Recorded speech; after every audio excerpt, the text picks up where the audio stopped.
સુરતના પાંડેસરા વિસ્તારમાં આવેલા મુક્તિનગરમાં સતત બીજા દિવસે જર્જરિત મકાન ધરાશાયી થવાની ઘટના સામે આવી છે.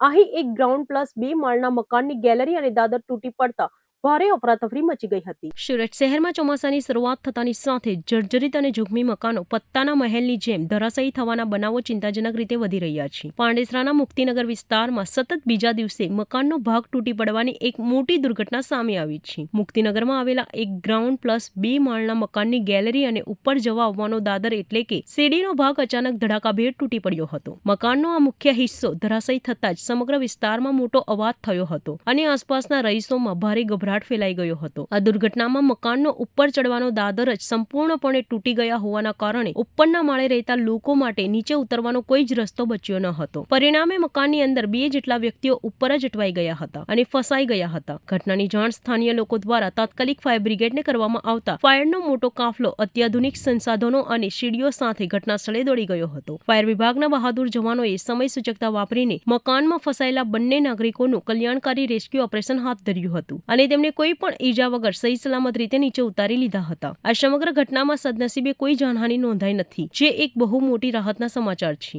પરંતુ મકાનની ગેલેરી અને ભારે ભરખમ દાદરનો ભાગ જ્યારે ઉપરથી નીચે તૂટી પડ્યો ત્યારે નીચે પાર્ક કરેલી એક ઓટો રિક્ષા અને એક મોટરસાયકલ તેની ચપેટમાં આવી ગયા હતા. આ કાટમાળ નીચે દબાઈ જવાના કારણે રિક્ષા અને બાઇકનો કચ્ચરદાણ વળી ગયો હતો અને વાહનોને ભારે નુકસાન થયું હતું. હાલમાં ફાયર વિભાગની ટીમ દ્વારા જેસીબી અને અન્ય મશીનરી મદદથી રસ્તા પરથી કાટમાળ હટાવવાની અને બાકીના જોખમી ભાગને સુરક્ષિત રીતે નીચે ઉતારી દેવાની કામગીરી યુદ્ધના ધોરણે કરવામાં આવી રહી છે. મુક્તિનગરમાં સતત બીજા દિવસે બનેલી આ ઘટનાએ સ્થાનિય પ્રશાસન અને સુરત મહાનગરપાલિકાની ચિંતામાં મોટો વધારો કર્યો છે. ચોમાસાના પ્રારંભિક વરસાદમાં જ જો મકાનો આ રીતે ધરાશાયી થવા લાગ્યા હોય તો આગામી દિવસોમાં ભારે વરસાદ દરમિયાન સ્થિતિ વધુ ગંભીર બની શકે છે. સોસાયટીના રહીશોમાં પણ હવે ભયનો માહોલ છે અને લોકો માંગ કરી રહ્યા છે કે પાલિકા તંત્ર આવા અતિ જર્જરિત મકાનો સામે વહેલી તકે કડક પગલાં ભરે, જેથી કોઈ મોટી દુર્ઘટના કે જાનહાનિ અટકાવી શકાય. પાંડેસરા પોલીસ વિસ્તારમાં મુક્તિનગર સોસાયટીમાં એક મકાનની ગેલેરી પડી ગયેલા 112માં સમાચાર આવતા તાત્કાલિક લોકલ પોલીસ સાથે સદરો બનાવડી જગ્યાએ આવી ગયેલા હતા.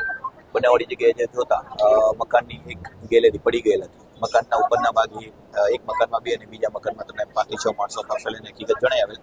ફાયર બ્રિગેડ હાજર હતી. ફાયર બ્રિગેડ દ્વારા તમામ 5 થી 6 માણસોને રેસ્ક્યુ કરવામાં આવેલા છે. કોઈ જાનહાનિ નથી, પરંતુ કાટમાળની નીચે રિક્ષા તેમજ બાઇક દટાઈ જવાથી નુકસાન થયેલા છે. કાટમાળ ખસેડવાની કાર્યવાહી ચાલુમાં છે. લોકલ બંદોબસ્ત ચાલુ. અમને ફાયર કંટ્રોલ રૂમ દ્વારા કોલ મળ્યો હતો ને હું પાંડેસરા વિસ્તારમાં ચેકિંગમાં આવેલો હતો.